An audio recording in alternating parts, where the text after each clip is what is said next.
Everyone, welcome to target for IQ. तो आज इस वीडियो में हम पढ़ेंगे अपने कॉन्स्टिट्यूशन का most important topic, that is anti defection law.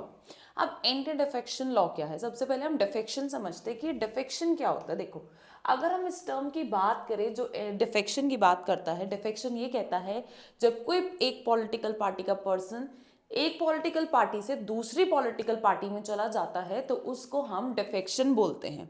और ऐसी चीज को रोकने के लिए हम जब लॉ लाए हैं तो उसका नाम हमने रखा है एंटी डिफेक्शन लॉ। तो क्लियर हुआ? तो इसका मतलब जब भी कोई एमपी, एमएलए अपनी पॉलिटिकल पार्टी को छोड़ के दूसरी पार्टी में शिफ्ट होते हैं, तो ये बार बार शिफ्ट होना, तो इसलिए ये लॉ लेकर आए जिससे कि एक स्टेबिलिटी मेंटेन रहे, ये बार बार शिफ्ट ना हो। ठीक है, तो इसमें एक ये जो प्रोविजन आया था, तो ये सबसे ज्यादा जो प्रोविजन आया था, आप इनकी फोटो देख ही रहे हैं, आया राम गया राम। ये क्या था? देखो, ये जो आया राम गया राम, ये जो गया लाल थे, यहां पर गया लाल जो कि हरियाणा के एमपी थे, इन्होंने क्या करा, एक नहीं, दो नहीं, तीन नहीं, इतनी बार इन्होंने क्या करा, पार्टी बार बार स्विच करते रहे। कभी इस पार्टी में जा, कभी इस पार्टी में जा, कभी उस पार्टी में जा। क्यों? क्योंकि क्या करती हैं, जो पॉलिटिकल पार्टी जीत जाती हैं तो दूसरी पार्टी अपनी मेजॉरिटी बनाने के लिए उन्हें लालच देती हैं।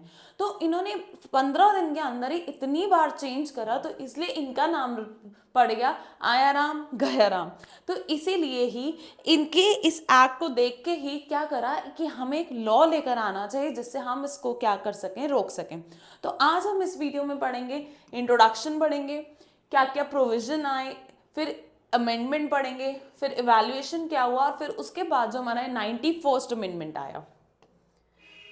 तो सबसे पहले अगर हम इंट्रोडक्शन की बात करें, तो जो एंटी डिफेक्शन लॉ है, ये बेसिकली पनिश करता है इंडिविजुअल को जो कि एमपीज हैं, एमएलए हैं, फॉर लिविंग वन पार्टी। मतलब ए अगर ए पार्टी छोड़ के दूसरी पार्टी में जाता है, बी की पार्टी में, तो उसको क्या किया जाएगा, पनिश किया जाएगा। इसका मतलब यहाँ पे हमारा सेंट्रल लेवल पे बात हो रही है और यहाँ पे हमारे स्टेट लेवल पे बात हो रही है। इसका मतलब एंटी डिफेक्शन लॉ जो है वो बेसिकली इंट्रोड्यूस करा कि हमें एक पॉलिटिकल स्टेबिलिटी लेकर आनी है, प्रिवेंट करना है इलेक्टेड लेजिस्लेचर को कि जिससे कि अपने पर्सनल गेन के लिए वो बार बार पार्टीज को क्या है, स्विच ना करें।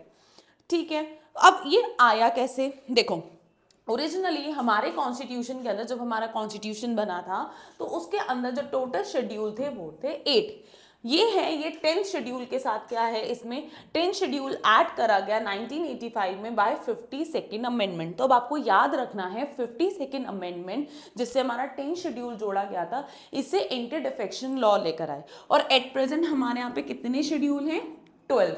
ओरिजिनली जब बने थे तब 8 थे, अब एट प्रेजेंट अगर हम बात करें तो टोटल 12 शेड्यूल्स हैं। ठीक है, तो जो प्राइमरी ऑब्जेक्टिव था इसका एंटी डिफेक्शन लॉ का, वो बेसिकली ये था कि लोगों को डेटर करना कि आप बार बार एक, मतलब वही हो गया ना, लालच के लिए एक पार्टी से दूसरी पार्टी में बार बार शिफ्ट हो रहे हो, उसको रोकना था, स्ट्रेंथन करना था। और इसीलिए 52nd के अमेंडमेंट के बाद हमारा एक 91st कॉन्स्टिट्यूशनल अमेंडमेंट भी आया 2003 में। इसको भी डिस्कस करेंगे। देखो, अब हमने पढ़ा कि अगर कोई पर्सन जैसे बार बार पॉलिटिकल पार्टी स्विच करेगा तो हम उसको डिस्क्वालीफाई करेंगे। तो डिस्क्वालीफाई की पावर होगी किसके हाथ में? तो यहाँ पे आया कि जो भी डिसीजन होगा, क्वेश्चन उठेगा डिस्क्वालिफिकेशन का कि ये डिफेक्शन में आएगा नहीं आएगा, वो जाएगा चेयरमैन, ठीक है, या स्पीकर। चेयरमैन किसके होते हैं? राज्यसभा के। और स्पीकर किसके होते हैं? लोकसभा के। तो इन दोनों के पास ये मैटर जाएगा और ये लोग डिसाइड करेंगे और इनका डिसीजन फाइनल होगा। पर जैसे आपको पता है कि किसी का डिसीजन फाइनल नहीं होता, हमारी सुप्रीम कोर्ट का डिसीजन फाइनल होता है। इसका मतलब इनके डिसीजन के बाद ये मैटर सुप्रीम कोर्ट भी जा सकता है और it is subject to the judicial review. मतलब इन दोनों के बाद अगर इसका जुडिशियल रिव्यू भी हो सकता है, और यही डिसाइड करा था हमारे इंपॉर्टेंट केस में कि हो तो होलाहुल वर्सेस जायचिल्लू केस में। इस केस में सुप्रीम कोर्ट ने कहा था कि ये जो मैटर है, ये जो डिसाइड किया जाएगा, ये फाइनलाइजेशन जो होगा, इसका जुडिशियल रिव्यू जो होगा, ये हमारी सुप्रीम कोर्ट ही करेगी, ठीक है। हाउएवर लॉ में हमने ये नहीं पढ़ा है कि इन लोगों के पास ये जो प्रिसाइडिंग ऑफिसर है हमारे, प्रिसाइडिंग ऑफिसर कौन, चेयरमैन, स्पीकर, इनके कितने टाइम पीरियड के अंदर क्या है डिसाइड करेंगे, ऐसा कोई टाइम पीरियड गिवन नहीं है, ठीक है। फिर आता है, अब हम इसके प्रोविजंस की बात करें। अब ये क्या कहता है एंटी डिफेक्शन लॉ, देखो हमने पढ़ा ये 10 शेड्यूल के अंदर ऐड करा गया, जिसके अंदर सबसे पहले आया ग्राउंड्स फॉर डिस्क्वालिफिकेशन, किन ग्राउंड पे इसको डिस्क्वालीफाई किया जाएगा। तो सबसे पहला कह रहा है कि अगर कोई भी elected member voluntary give up कर देता है membership of their political party, तो सबसे पहले क्या है, कोई भी पर्सन वॉलेंटरी मतलब अपनी इच्छा से क्या कर रहा है, स्विच कर रहा है, छोड़ रहा है पॉलिटिकल पार्टी, ठीक है। या इफ अ मेंबर वोट्स और abstain from voting against the direction of their party, कि जो उसकी पार्टी ने डायरेक्शन दिए थे वो उसके अगेंस्ट जा रहा है, ठीक है। तीसरा कहता है अगर कोई इंडिपेंडेंट मेंबर है और वो ज्वाइन कर रहा है पॉलिटिकल पार्टी को आफ्टर बीइंग इलेक्टेड, तो इन बेसिस पे क्या हो जाएगा, उसका डिस्क्वालिफिकेशन हो जाएगा, वो उस पार्टी का मेंबर नहीं रहेगा, ठीक है। और साथ में एक और था नॉमिनेटेड मेंबर। देखो नॉमिनेटेड मेंबर अगर हम बात करें, हमारे यहाँ पे ये 12 नॉमिनेट मेंबर्स किए जाते हैं। तो अगर कोई भी नॉमिनेटेड मेंबर पॉलिटिकल पार्टी का अगर 6 मंथ्स के अंदर अंदर अपने आप को किसी भी पॉलिटिकल पार्टी का मेंबर नहीं बनाता, तो वो भी लायबल होगा ग्राउंड्स फॉर डिस्क्वालिफिकेशन, वो भी डिस्क्वालीफाई हो जाएगा, ठीक है। हमने ये तो पढ़ लिया किस किस बेसिस पे डिस्क्वालिफिकेशन होगा। अब किस बेस पर डिस्क्वालिफिकेशन मींस कौन पर्सन है जो डिस्क्वालीफाई नहीं होंगे। तो सबसे पहला क्या है, a party merger is valid for at least 2/3 of the member of a party agree to merge। मान लो टोटल अगर 10 मेंबर हैं, उसके 2/3 मेंबर्स मतलब अप्रोक्सीमेटली मान लो 7/10 मेंबर्स एग्री हो जाते हैं मर्ज होने के लिए। तो ये 7/10 मेंबर्स तो 2/3 से ज़्यादा ही हैं।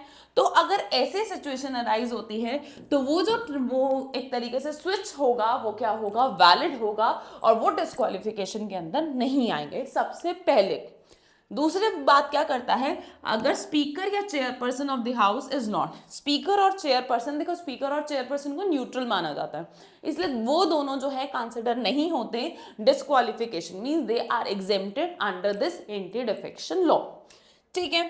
फिर अगर हम बात करें डिसीजन मेकिंग अथॉरिटी की, जो स्पीकर है लोकसभा है चेयरमैन का, वो डिसाइड करेगा डिस्क्वालिफिकेशन कौन से शेड्यूल में, हमारे 10th शेड्यूल के अंदर जो हमने पढ़ा है, ठीक है। तो अगर हम बात करें ये जो एक्ट है इसके क्या एडवांटेज है, क्या इवैल्यूएशन है, इससे क्या हुआ, हमारी जो पॉलिटिकल इंस्टेबिलिटी थी कि बार बार स्विच करना, वो उस पार्टी में जा रहा उस पार्टी में जा रहा, उसको रोका, ठीक है। स्ट्रेंथन करा डेमोक्रेसी को कि एक पार्टी में डिसिप्लिन होना चाहिए, अगर आप इस पार्टी के मेंबर है तो यू शुड रिमेन इट, ठीक है।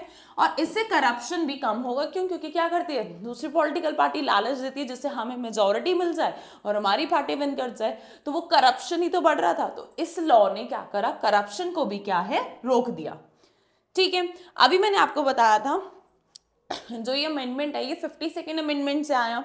फिर उसके बाद ये 91st अमेंडमेंट क्यों आया, देखो 91st अमेंडमेंट जो कि 2003 में है, ये एड्रेस कर रहा था, इसने क्या लाया, इसने रिड्यूस कर दिए काउंसिल ऑफ मिनिस्टर को, मतलब इसने लिमिट कर दिए कि जो नंबर ऑफ मिनिस्टर होंगे यूनियन में, स्टेट गवर्नमेंट, वो कितना कर दिए 15% कर दिए ऑफ द लेजिस्लेचर, जिससे कि प्रिवेंट करा अननेसेसरी पॉलिटिकल अपॉइंटमेंट की, जिससे कि बहुत ज़्यादा जो पॉलिटिकल अपॉइंटमेंट करना पड़ रहा है वो ना करना पड़े, ठीक है। फिर इसने जो अर्लियर प्रोविजन था उसमें क्या करा, डिस्क्वालिफिकेशन एग्जेम्पशन फॉर 1/3 की, जो पहले अर्लियर प्रोविजन में क्या था कि 1/3 चाहिए था, पर अब 1/3 मर्जर से वो कितना शिफ्ट कर दिया, 2/3 मर्जर कर दिया, ठीक है। तो एट प्रेजेंट कितना है, 2/3 है। फिर डिस्क्वालिफिकेशन की अगर हम बात करें, जो मेंबर डिस्क्वालिफाइड होंगे 10 शेड्यूल के अंदर can not hold any ministerial position, means वो कोई भी पोजीशन, अब मिनिस्ट्रियल पोजीशन नहीं होल्ड करेंगे, कोई भी पॉलिटिकल ऑफिसेज नहीं होल्ड करेंगे अनटिल री इलेक्टेड, मतलब वो सीधा बाहर हो जाएंगे जब तक अब उनका पूरा री इलेक्शन नहीं हो जाता, ठीक है। तो बेसिकली एंटी डिफेक्शन लॉ से 10 शेड्यूल, 52nd अमेंडमेंट और ये जो 91st अमेंडमेंट है, इसने काफी सिग्निफिकेंट कंट्रीब्यूट करा है हमारे पॉलिटिकल स्टेबिलिटी के अंदर। हाउएवर इसका अभी भी बहुत ज्यादा मिसयूज होता है, पर बहुत बैलेंस मेंटेन करने के लिए इस लॉ को लाया गया था। तो होप आपको आज एंटी डिफेक्शन लॉ क्लियर होगा। Thank you.